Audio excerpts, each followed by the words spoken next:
Hello guys, it's Shane Davis. I'm here with the lovely, beautiful, sometimes will make me a sandwich wife of mine, light of my life, Yanzi Lynn. And today is the day we are here to talk about the critically acclaimed I Am Not Starfire. Here we go.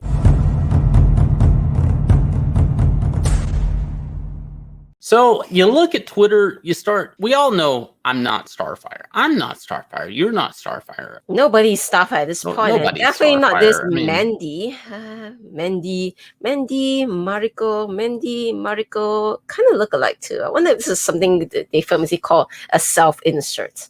Yeah, a little bit of self-insert. For people who know, the writer of I'm Not Starfire looks a lot like the girl in I'm Not Starfire. So you can look it up if you want. We've done a video on it when this was first announced, and then I got blocked thereafter by this author on all I said was, why make this book about you? And she blocked me. Well, I can't make it too close to home. Yeah. Look, the problem is that the book is coming out 2 weeks from now, and people are already starting to try, protect it. Comic fans wonder sometimes why more newer readers don't join the industry. The reaction to this book from those same fans is why. Just the sneering I see towards it and mocking. You don't have to like it, but guess what? Your opinion doesn't beeping matter. No, my opinion matters because I am a reader. I read the original Marv Wolfman and George Perez Teen Titans. My opinion matters. But I could also argue that, back to his point, he's saying, why aren't more new readers coming to the comic industry? Which the comic industry has been doing all these. They've been really taxing these characters, trying to draw in a new audience. And there's this old saying, don't throw the baby out with the bathwater, okay? I understand you want new readers, but why do that at the sacrifice of your old readers? It's like sacrificing old readers to a volcano god, thinking that you'll get new readers. Like, why? Just keep what you got, be happy and assume that same demographic will follow. Now, I would argue his point, why aren't there more new readers with the backlash to this, is I would say, why are old readers leaving when you're producing stuff like this? I mean, both can be true, okay? Like, I absolutely think we're losing readers because of this type of material. Now, let's talk a little bit about the book if you haven't heard about it. Well, the book is basically about Starfire's daughter, Mandy, as you can see here, does not look anything like her mom at all. Actually, that begs a very good question. Who is her father, I wonder? It could be Dick Grayson.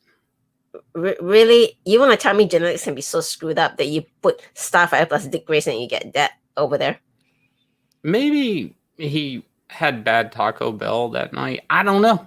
Look, all I can say at this point is, okay, it's basically a story about a teenage rebellion. She is fed up with her mom getting all the love and all the, oh, your mom is Starfire thing from all her classmates. So she's like, nah, I'm going to reject my mom and I'm going to run away to Paris. And I can't make that up. That's literally what she's going to do. You wonder why people can't really gel with a story like that, right? Like, if your mom is a celebrity, no, the first thing we'll do is run away. So it's bad enough to have a popular character like Starfire, Batman, Superman, and all of a sudden you want to age them up randomly. They have to have a kid.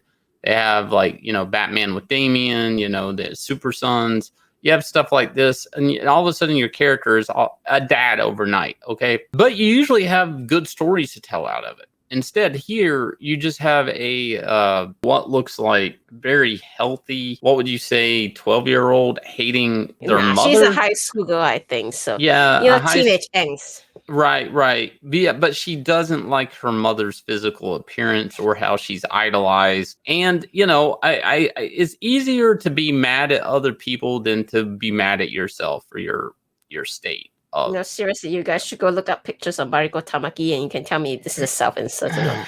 So, but back to the point though. So we're talking today about the wonderfully critically acclaimed I Am Not Starfire. Right. On Goodreads, it has been rated 2.9, 83 ratings, 42 reviews.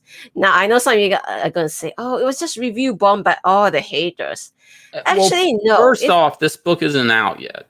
Okay. Yeah. So first, I really want everybody to understand at home, these aren't really people that have read the book. And if they say they've read the book, there's really no evidence of that. We don't know if they've read the book. Okay, it comes out on the 27th of this month. But I want to clarify though, for those people who claim that they have read the book, they say that they have received what is called an ARC, an advanced reader copy, from the Net Gallery for their opinion.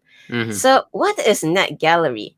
Net Gallery, as it turns out, is a website that helps publishers and authors promote digital review copies to book advocates and industry professionals. So the publishers make digital review copies and audiobooks available to the community to discover, request, read, and review. Now, straight away you can see, oh, there's a bias over here.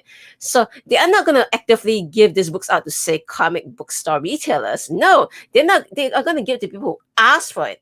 Now, why would you ask for a book? Obviously, you're interested in it in some manner or another. And more likely, you're going to be positively interested in it than to just say, oh, I'm just going to get it to, curse it out or something. So you can see they're definitely skewing towards the kind of reviewers who will give you a glowing 5-star review as well. Because look at this. Our platform connects our publishers with reviewers, librarians, booksellers, media and educators who discover new books on Net Gallery and recommend them to their audiences. So you can see they are definitely looking for people who will give the book a positive review. And yet, for some reason, these people who are getting the early copies, not all of them are liking it. Look at this Julia person.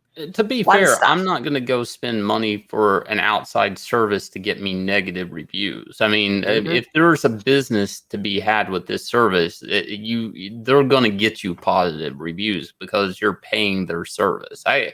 So I've worked in comic book publishing before we get deep into some of these reviews, and I worked in the OGN business. And whenever you do a graphic novel like this, where it's not singles, it's like an original graphic novel material, the book generally is done, especially if it's a hardcover edition, about 6 months. 3 months to print, 3 months to run a review copy, which is kind of what this service is saying they do. But normally, if you're going to do a review copy, you already have PR people at DC Comics. They have a Rolodex of people from New York Times, the Chicago Times, whatever, all these, Entertainment Weekly, all these entertainment sites that will review your book if they have first glance at it. What then follows is usually an embargo date of review and opinion of it. And these articles are already typed up. They're just in queue to release either the day before the book's release or the day of the book's release. What we're seeing here is not the normal. And what we think is happening, if I had to guess, is DC Comics is making an effort to course correct all the negative backlash on this book. Because unlike the New Warriors book, Safe Space and Snowflake, this book got just as much crap, okay? Enough people vomited at the sight of this book and mocked it, okay? Even the name alone. And DC is still pushing forward with it. The editor, Michelle Wells, has actually been fired from DC Comics. She was let go in the Bloodbath. DC's actually cut the umbilical cord, what it seems, to do YA stuff like this all together, but they're still flushing this out the drain. Well, see, the scary part is that obviously there's some people who are just out here review bombing, just putting 1 star, even though they have not gotten an advanced reader copy. And there are those who are coming in and saying, oh, you know what? I'm giving it 5 stars just because. See, this book hasn't even been released yet, but it's being reviewed bombed by gatekeepers claiming they hated reading it before it's even been published. Ouch. I'm going to balance this up with a 5 star. And, look at it. I guess they're hiring bots. So look at it. This book isn't even out yet, but it appears to have been review bombed. Ouch. I'm going to balance it out with a 5 star. Uh-oh. Well, we got some bot action going on, trying to uptick the positive stars on this. Yeah, and this person here didn't talk about receiving an advanced reader copy, which is something you're supposed to do. And yet they say a good read with few problems. Captured alienation of many of my students. I would like to know what kind of school and who your students are teaching. But and you have 1 copy. Like, what did you do? Pass it around to the students in class? I don't know. So there are all these people here. You can see the reviews are extreme. It's either 5 or 1 star. Well, there are a couple of 4s, but it's mainly extreme review ratings. And yeah, see, people who do talk about the digital copy, obviously they're going to be like, oh, obviously I loved it. And because what happens with a service like Net Gallery is that after you receive the copy, you have to give proof to that Net Gallery that, yeah, I reviewed it and I showed, and I'm sharing this information out with the world. So they probably had to show their reviews to Net Gallery. And then that Gary has to be like, oh yeah, see, we have a good reviewer here. Now give us more books so we can give them more of these reviewers. Right. So this is sort of like a pay-to-play service in book reviews. Is what, in a nutshell, the easiest way to sum it up. When I've worked in original graphic novels at DC Comics and Legendary, nothing like this existed. There was not a service like this. There were key people. Sometimes they were even authors that would read these things. Sometimes they were comic book shop retailers, but they were given to trusted retailers that, wouldn't float it out there. The other thing is with this net gallery thing is they're handing out, obviously, probably PDFs, I think, and PDFs just lead to piracy. So there may already be a pirated copy of this book out online right now. There probably is, the way these things work. Now, I want to highlight the one particular review over here, rated by a non-rated 1 star. These are 0 star. This book is anti-black. Why is Mandy Coriander a white girl?